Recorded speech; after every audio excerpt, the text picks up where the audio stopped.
Right, my second video of today. I'm on a roll, people.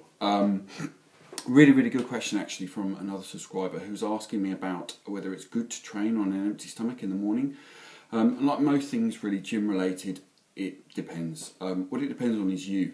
It depends on what state your body is in, whether it's homeostatically balanced, as in all your hormones balanced, blood sugar fluctuations, stress levels, things like this. Literally how you're feeling day to day at that exact moment, how you've slept, all these, I mean, there's so much really. So when I do it with clients, and I do this with some clients, but it really depends on the client.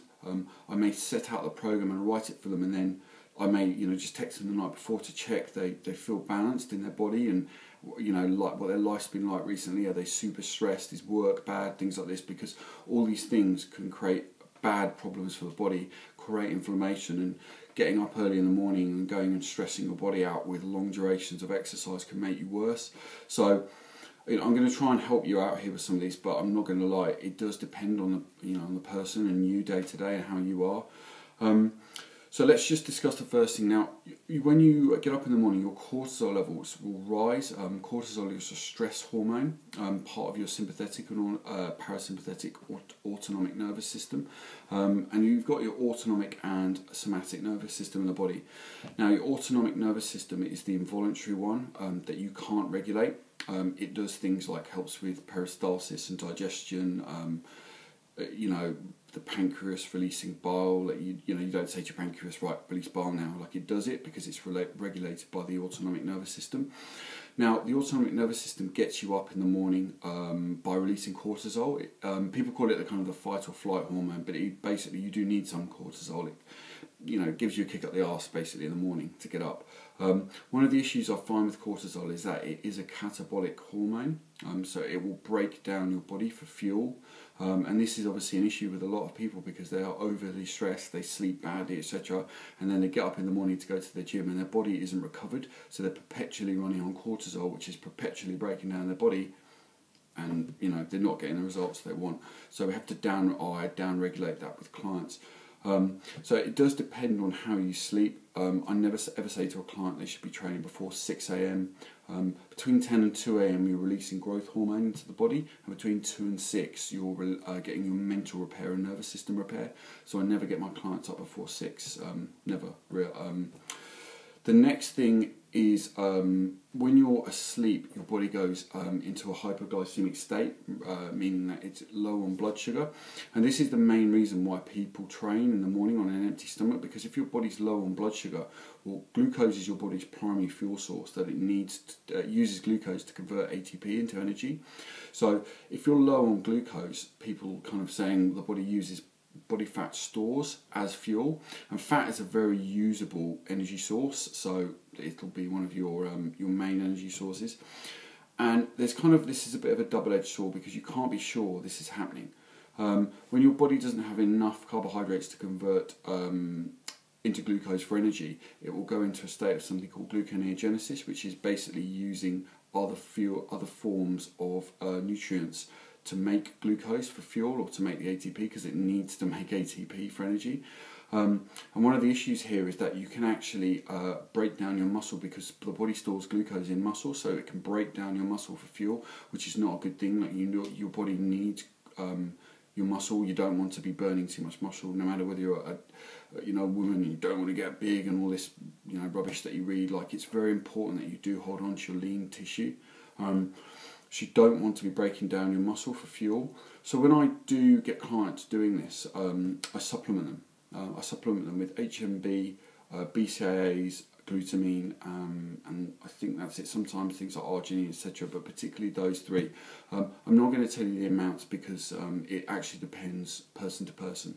Again, on their stress levels, etc., the size of the male, female, their life. So I'm not going to give you personal recommendations, but those 3 supplements are excellent for preventing catabolism for the body. Now, one of the other things to consider is, do you do weights or cardiovascular work? Some people respond really well to doing weights in the morning. Personally, with clients, I don't get them to do weights in the morning. I find that it takes roughly about 3 hours for people's nervous systems to be fully active, and according to any circadian rhythms, etc., it's better to be exercising 3 or 8 hours after you wake up. So I never really get people using weights in the morning. Do I get them doing cardiovascular work? Yes. Types of cardiovascular work I get them using, again, depends. Usually I'll get them doing less than half an hour of whether it's HIT, interval training, not really steady state too much. It can be a build up for some clients. If it was a brand new, never been to the gym before, very timid person, then I wouldn't get them doing something mental. No, but I'd get them doing something basically that would use up different energy systems in the body. Obviously going through your ATP, PC, lactic acid, aerobic systems, basic stuff that will use different energy for fuel. Now, obviously, a lot of people saying, well, you've got that 15, 20 minute gap where your body will go through its glucose stores and get to the fat for fuel. And again, you can't be sure that this is actually the case. And this is, again, another reason why people do train earlier in the morning.